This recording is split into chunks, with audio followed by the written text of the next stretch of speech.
이 시간 욥기 30장 16절에서 31절 말씀 교독하겠습니다. 구약성경 욥기 30장 16절에서 31절입니다. 이제는 내 생명이 내 속에서 녹으니 환난 날이 나를 사로잡음이라. 밤이 되면 내 뼈가 쑤시니 나의 아픔이 쉬지 아니하는구나. 그가 큰 능력으로 나의 옷을 떨쳐 버리시며 나의 옷깃처럼 나를 휘어 잡으시는구나. 하나님이 나를 진흙 가운데 던지셨고 나를 티끌과 재 같게 하셨구나. 내가 주께 부르짖으나 주께서 대답하지 아니하시오며 내가 섰사오나 주께서 나를 돌아보지 아니하시나이다.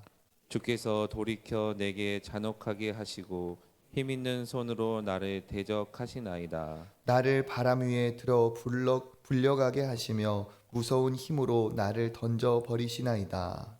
내가 아나이다. 주께서 나를 죽게 하사 모든 생물을 위하여 정한 집으로 돌려 보내시리이다. 그러나 사람이 넘어질 때에 어찌 손을 펴지 아니하며 재앙을 당할 때에 어찌 도움을 부르짖지 아니하리이까. 고생의 나를 보내는 자를 위하여 내가 울지 아니하였는가? 빈궁한 자를 위하여 내 마음에 근심하지 아니하였는가? 내가 복을 바랐더니 화가 왔고 광명을 기다렸더니 흑암이 왔구나. 내 마음이 들끓어 고요함이 없구나. 환난 날이 내게 임하였구나. 나는 햇볕에 쬐지 않고도 검어진 피부를 가지고 걸으며 회중 가운데 서서 도움을 부르짖고 있느니라. 나는 이리의 형제여 타조의 벗이로구나. 나를 덮고 있는 피부는 검어졌고 내 뼈는 열기로 말미암아 탔구나. 내 내 수금은 수금은 통곡이 되었고 내 피는 애곡이 되었구나. 아멘. 오늘도 이 아침에 하나님께서 은혜와 응답을 주시는 복된 날 되시기를 주님의 이름으로 축복합니다. 욥의 오늘 말씀을 통해 또 하나님이 은혜 주실 줄 믿습니다. 욥이 이제 하나님 앞에서 제가 얼마나 의롭게 살려고 노력을 했는데 이런 어려움을 당하였구나 하면서 자기의 자신의 이야기를 하고 있습니다. 이제는 내 생명이 내 속에서 녹으니 환난 날이 나를 사로잡음이라. 17절에 보니까 밤이 되면 내 뼈가 쑤시니 나의 아픔이 쉬지 아니하는구나. 친구들을 통해 자기가 악한 사람이 아니냐 하고 모함을 당하고 그렇게 고통을 당하는 욥이 실제로도 육신의 고통이 있어서 17절에 보니까 밤이 되면 내 뼈가 쑤시니 나의 아픔이 쉬지 아니하는구나. 실제로 육체적으로도 큰 고통이 있어서 밤에 고통으로 그 육신의 어려움으로 밤에도 잠을 못 자는 그런 자기의 슬픔과 아픔을 토로하고 있습니다. 밤이 되면 뼈가 쑤시니 아픔이 쉬지 않는구나. 밤에 잠 한 번이라도 단잠이라도 자지 못하는 그런 자기의 안타까운 처지를 이야기하고 있습니다. 우리 18절 이어서 읽어보겠습니다. 그가 큰 능력으로 나의 옷을 떨쳐버리시며 나의 옷깃처럼 나를 휘어 잡으시는구나. 여기에서 이야기하고 있죠. 이렇게 내가 고통스럽게 밤을 보내는 이유는 그 주체가 있습니다. 18절에 누구를 얘기하고 있습니까? 그가. 여기 말하는 그가는 친구들도 아니고 자기 자신도 아니고 누구일까요? 하나님을 얘기하고 있습니다. 하나님이 지금 나에게 이러한 고통을 주셨다. 19절에도 보니까 동일하죠. 하나님이 나를 진흙 가운데 던지셨고 나를 티끌과 재 같게 하셨구나. 지금 하나님이 큰 능력으로 나에게 고통을 주셨는데 내가 이것을 어떻게 당해내겠는가? 하나님이 나를 진흙 가운데 던지시고 티끌과 재처럼 나를 만드셨다. 그러니까 고통을 참 이렇게 당하는 욥이 이 고통을 당하는 중에 누구를 생각하고 있습니까? 하나님을 생각하고 있고 이렇게까지 나를 힘들게 하시는 하나님이 때로는 원망스러운 거죠. 밤에도 정말 단 1분 1초라도 평안히 잘 수 없는 고통 속에 하나님이 나를 던지셨다. 하나님이 나를 이렇게 진흙에 던지셨고 티끌과 재 같게 하셨는데 내가 어떻게 이 고통을 감당할 수 있겠는가 하면서 하나님 앞에 자기 자신을 한탄하고 있습니다. 우리 20절도 읽어보겠습니다. 내가 주께 부르짖으나 주께서 대답하지 아니하시오며 내가 섰사오나 주께서 나를 돌아보지 아니하시나이다. 아멘. 내가 아무리 주님을 부르짖고 찾아도 주님이 나를 돌보시지도 않는다. 하나님이 내 기도에 응답하지 않는다. 이전에 하나님과 함께 할 때는 하나님과 늘 교제하던 욥이었지만 고통 중에 하나님을 부르짖는데 오히려 더 잘 들어주셔야 될 하나님이 고통 중에는 듣고 응답하지 아니하신다. 그렇게 얘기하고 있어요. 21절에 보니까 또 주께서 얘기하죠. 하나님께서 돌이켜 내게 잔혹하게 하시고 하나님께서 힘 있는 손으로 나를 대적하셨다. 22절에도 보니까 하나님께서 나를 바람 위에 들어 불려가게 하셨다. 하나님이 나를 폭풍 그런 바람에 나를 날아가게 하셨다. 하나님께서 무서운 힘으로 나를 던져 버리셨다. 지금 하나님이 내게 잔혹하게 하시고 하나님이 힘 있는 손으로 나를 대적하시고 하나님이 나를 바람에 날아가게 하시고 하나님이 무서운 힘으로 나를 던져 버리셨다. 지금 계속해서 응답하지 않으시는 하나님, 나를 돌보시지 않고 보호하시지 않는 하나님을 지금 계속 원망하듯 이야기하고 있습니다. 23절 내가 아나이다. 나를 죽게 하사 모든 생물을 위하여 정한 집으로 돌려보내시리이다. 모든 생물을 위하여 정한 집이 어디일까요? 죽음을 얘기하고 있는 거겠죠. 그러니까 나는 압니다. 이제 하나님이 나를 죽음으로 던져버리실 것을 나는 알고 있습니다. 나를 돌보시지 않고 보호하시지 않는 하나님을 원망하듯 찾으며 결국 나도 다른 생명들과 같이 죽게 될 것을 그는 알고 있다.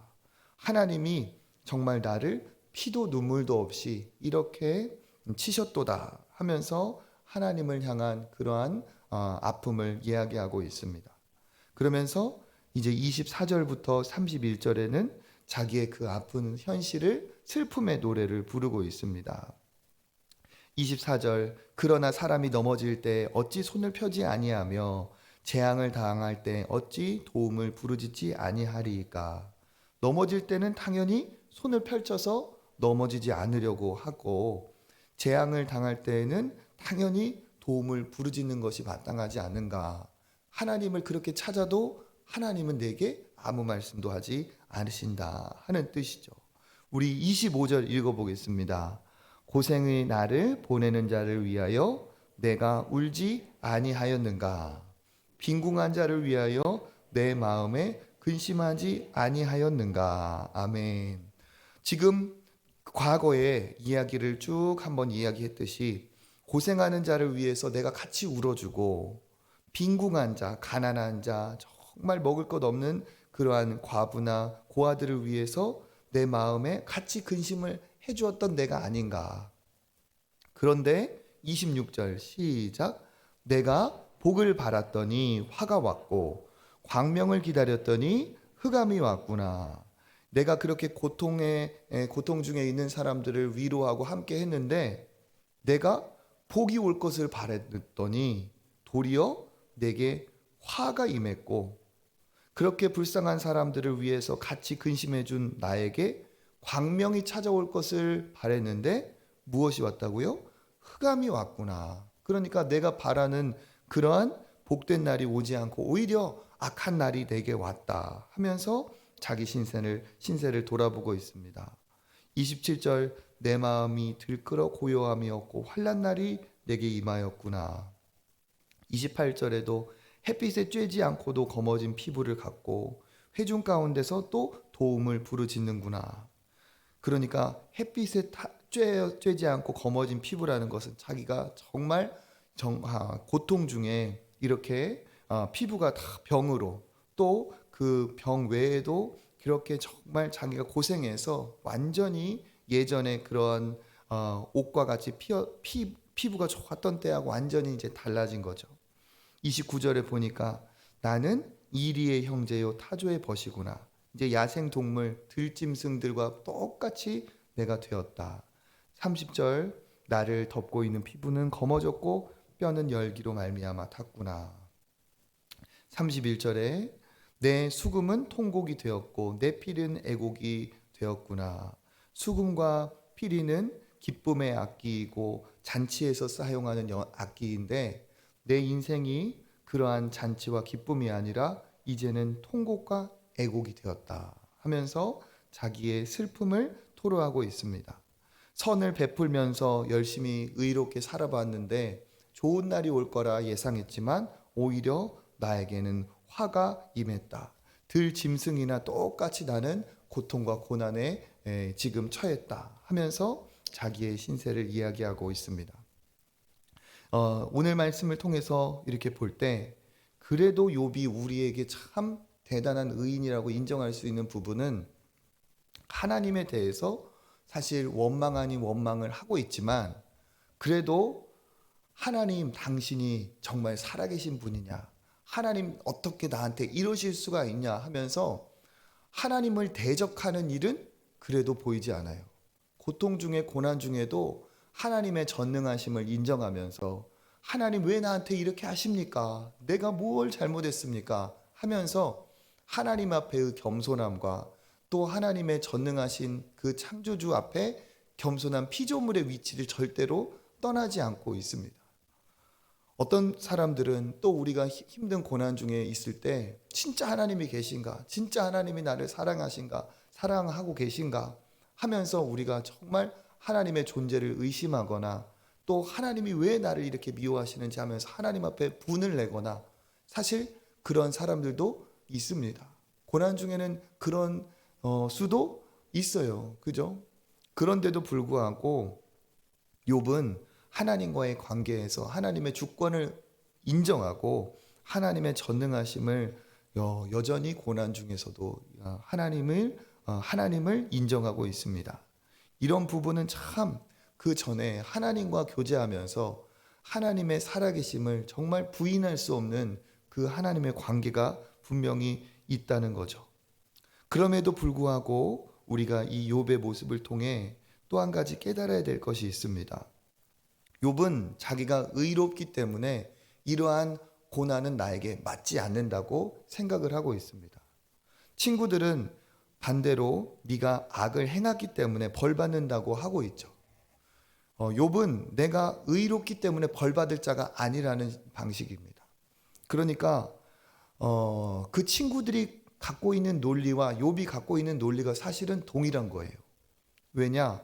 악을 행했으면 벌 받는 거다라는 그 친구들의 논리에 반대로 악을 행하지 않고 의를 행했기 때문에 나는 복을 받아야 된다 하는 입장으로 볼 수도 있거든요. 그런데 이 세상이 다 그렇게 악을 행했다고 해서 복을 받고 또 의를 행했다고 해서 다 악을 행했다고 해서 다 벌을 받고 의를 행했다고 해서 다 복을 받는 것도 아니라는 사실이에요. 하나님의 우리가 생각할 수 없는 크고 놀라운 하나님의 섭리는 분명히 존재한다는 거죠. 또 한 가지 하나님이 이유 없이 나를 괴롭힌다고 하지만 욥은 하나님의 그 의로우심을 잘 모르고 있습니다. 하나님이 나에게 의로운 나에게 왜 이러실까라고 하지만 하나님은 어느 정도 의로우신 분이 아니라 완전히 의로우신 분이죠. 하나님 앞에서 의롭다고 할 수 있는 자가 한 사람도 이 세상에 없습니다. 우리는 하나님 앞에 다 죄인이고 우리의 죄는 하나님 앞에 다 하나님 앞에 드러날 수밖에 없어요. 그 죄로 인해 우리는 하나님 앞에 심판받고 멸망할 죄인이라는 사실입니다. 내가 보기에 내가 의로운 거지 과연 하나님이 보실 때 내가 의로운가? 그것은 하나님을 잘 모르는 거죠. 하나님 앞에 의로울 수 있는 사람은 단 한 사람도 없습니다. 하나님 앞에 의롭지 않은 우리는 심판과 멸망이 정해진 당연한 사람들이죠. 그런데도 하나님은 하나님의 그 사랑으로 은혜를 베풀어 주셔서 우리를 택하시고 우리를 예수 그리스도의 보혈의 공로로 씻어주시고 우리에게 지옥의 권세에서 해방시켜 주셨습니다. 하나님의 은혜죠. 이 땅에서 우리가 어떠한 고난을 설령 당한다 할지라도 우리가 하나님 앞에 감사할 수 있는 이유는 무엇입니까? 어떠한 고난과 고통도 비할 수 없는 가장 큰 고난과 멸망인 지옥의 권세에서 우리를 해방시켜 주셨다는 것만으로 우리는 이 땅에서 당하는 어떠한 고난 중에도 하나님 앞에 은혜를 고백할 수밖에 없고 하나님 앞에 감사할 수밖에 없다는 사실입니다. 우리는 의로운 것 같지만 하나님 앞에 의로운 사람이 단 한 사람도 없습니다. 우리가 행하는 선행조차도 하나님 앞에 서면 절대로 선한 것이 아닐 가능성이 많이 있습니다. 우리가 착한 일을 한다고 하지만, 우리가 의를 행한다고 하지만 그 의로움, 그 선행 이면에 도사리고 있는 내 욕심이나 내 의도가 없는 것이 참 어려워요. 내가 착하게 보이고 내가 누군가에게 도움을 주지만 그 이면에 내가 이 착한 행동을 했을 때, 내가 이렇게 누구를 도와주었을 때 무엇인가 얻을 것이 있겠지, 내가 원하는 무엇인가 목적을 이룰 수 있겠지 하는 정말 100% 선한 의도가 하나도 없는 100% 선한 선을 행하기가 정말 쉽지가 않습니다. 우리는 하나님 앞에서 의로움이 하나도 없는 죄인이라는 사실을 우리는 다 깨닫고 있어야 되겠죠. 그러니까 욥이 의인에게도 고난이 있는가, 의로운 내가 왜 어떻게 고난을 받을 수 있는가 하지만 그 질문 자체가 잘못됐다는 사실입니다. 하나님 앞에 의인은 하나도 없습니다. 하나님이 택한 사람도 고난받을 수가 있다는 사실이죠. 하나님이 택한 사람도 다 고난받을 수 있습니다. 그런데 그 고난 앞에서는 우리가 왜 이런 고난을 당해야 되는가, 때로는 죄로 인해서 우리가 진짜 회개해야 될 때도 있겠지만 내가 도무지 모르겠다 하는 상황에도 고난이 올 수가 있어요. 그때는 어떻게 해야 됩니까? 하나님의 섭리가 거기에 있다는 거예요. 우리가 그 고난을 통해서 당장에 무엇인가 깨달을 수 없지만, 예를 들어서 고난 중에 하나님을 더 의지하게 하신다든지, 고난을 통해서 내가 더 하나님 앞에 정결한 자가 되게 하신다든지, 그리고 고난에도 불구하고 더 하나님을 의지하는 그러한 믿음의 사람으로 우리를 더 세우신다든지, 우리가 알지 못하는 고난을 향한 하나님의 뜻이 분명히 존재하고 있다는 사실입니다. 그리고 고난 중에서 우리가 또 잊지 말아야 될 게 무엇입니까? 무엇보다도 완전히 의로우신 예수께서 고난을 당하셨다는 사실입니다. 의인이 고난을 당할 필요가 없다면 예수님이 고난을 당하실 필요가 전혀 없겠죠. 그렇지만 예수님조차도 고난을 당하셨어요. 왜 고난을 당하셨습니까? 우리를 위한 사랑으로, 우리 때문에 예수님조차도 고난을 당하셨습니다. 욥이 이렇게 자기가 힘들어하는 이유는 고난을 당한 것 자체도 힘들지만 동방의 의인이라 하는 의롭게 살았던 자기가 고난을 당하는 것이 더 이해할 수가 없는 거죠. 억울한 겁니다. 내가 왜 고난을 당해야 되는지, 의롭다고 생각할수록 그 고난이 힘들어집니다. 내가 의롭다고 여길수록, 내가 의로운 사람이라고 생각할수록 악인 취급을 당하고 모욕을 당하고 죄인 취급을 당하는 것을 감당할 수가 없습니다. 내가 의로울수록, 의롭다고 여길수록 죄인 취급은 견디기 어려운 것이죠. 그런데 예수님은 어떠셨죠? 그는 완전히 의로우신 분임에도 불구하고 죄인 중에 죄인 취급을 기꺼이 당하셨습니다. 우리를 위해서 아무 말씀도 하지 않고 도살장으로 끌려가는 어린 양과 같이 털 깎는 자 앞에서 잠잠한 양같이 입을 열지 않으셨습니다. 왜 그렇습니까? 그가 하나님의 뜻을 이루기 위해 당하는 고난이었고 우리를 사랑하시기 때문에 당하는 고난이었습니다. 우리가 억울하고 때로는 정말 답답할 때가 있지만 전혀 죄가 없으신 예수님조차도 고난을 당하셨습니다. 그래서 고난 중에 있을 때 우리가 기억해야 될 게 무엇입니까? 나를 위해 고난 당하신 예수 그리스도를 바라봐야 됩니다. 나 때문에 억울하게 고난 당하신 예수 그리스도를 바라보면서 그래, 예수님도 고난을 당하셨는데 믿는 사람이 믿음의 길을 가는 것이 정말 늘상 쉽고 늘상 탄탄대로가 아닌 것을 그래, 내가 인정을 해야지. 그리고 고난이지만 이 사명을 감당할 때 고난이 있기에 부활의 영광이 있듯이 분명히 예수 그리스도를 따라가는 그 길이 좁고 험난할지라도 하나님께서 정말 복된 날, 의로운 날을 주시겠지 하는 믿음으로 우리가 가야 될 줄 믿습니다. 의로운 것은 내가 아니고 의로운 것은 하나님이십니다. 그렇기 때문에 하나님을 인정하고 내가 정말 고난 중에도 의로우신 하나님을 믿고 따라가면 하나님께서 반드시 정말 회복의 날, 은혜의 날을 주실 줄 믿습니다. 고난 중에 있을 때 더욱 나를 사랑하셔서 고난을 당하신 십자가의 예수 그리스도를 바라보며 우리 역시도 믿음으로 이 고난을 이기고 승리해야 될 줄 믿습니다. 하나님은 우리에게 악을 베푸시고 하나님은 우리를 심판하시고 우리를 괴롭게 하시는 그런 하나님이 아니라 하나님은 여전히 우리를 사랑하시고 우리를 회복하게 하실 그러한 은혜의 하나님이신 줄 믿습니다. 힘들고 어려울수록 더 그리스도를 바라보며 우리가 부활의 날을, 부활의 영광을 소망하는 저와 여러분 되시기를 주님의 이름으로 축복합니다. 기도하겠습니다. 하나님 감사합니다. 내가 의로운데 왜 내가 이렇게 고통스러운 고난을 받아야 될까? 이 욥의 그 슬픔 중에 우리가 정말 많은 것들을 돌아봅니다. 하나님 앞에 의인이 없음을 아버지 깨닫게 하여 주시니 감사를 드립니다. 의로우신 분은 하나님밖에 없음을 믿습니다. 아버지, 우리가 설령 의롭다 여길지라도 하나님 앞에 죄인임을 깨닫게 해주셔서 감사합니다. 아버지, 고난 중에 있을지라도 하나님 더 주님을 의지하게 하시고 우리를 위해 못 박히신 예수 그리스도의 십자가를 바라보게 하여 주시옵소서. 주님도 고난 당하셨는데 나에게 고난이 없을 수 없다는 것을 깨닫게 하여 주시고 이 고난이 고난으로 끝나지 않으며 반드시 부활하신 예수 그리스도처럼 부활의 영광이 있음을 아버지 확신케 하여 주시옵소서.